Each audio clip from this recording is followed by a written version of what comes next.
Hey guys, I hope you're doing well. A common question that we hear all the time is people talk about wanting to bring some dirt into their yard, and it's because they've got water problems, they've got low spots, and they're holding water, and they want to raise the level of their yard up.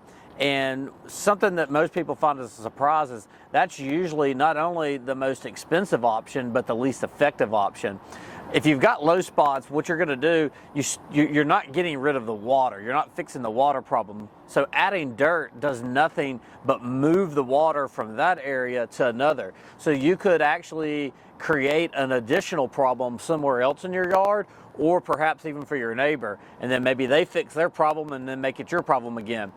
The labor and all that involved and the material involved in actually bringing all the dirt in and then having to lay new sod or wait on the grass to grow through, all that stuff is very timely and costly.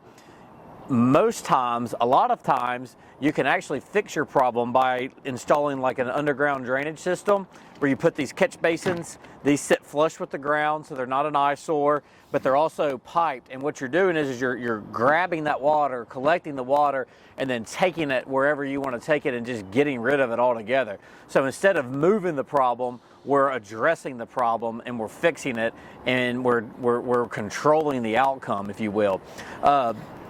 With these systems, with T's and 90s and adapters, you have the ability to tie in gutters. You have the ability to lay a French drain that can actually catch water that sits in the ground and absorbs. You can catch surface water with these surface catch basins. There's a wide variety of things you can do. And then, like I said, you get to pipe it all in, carry it off, and then discharge it wherever you want, in a ditch, on the street, just wherever it is that makes the most sense and causes the least amount of problems. So anyway, hope that helps. If you got any questions, need any suggestions, feel free to reach out. Look forward to hearing from you.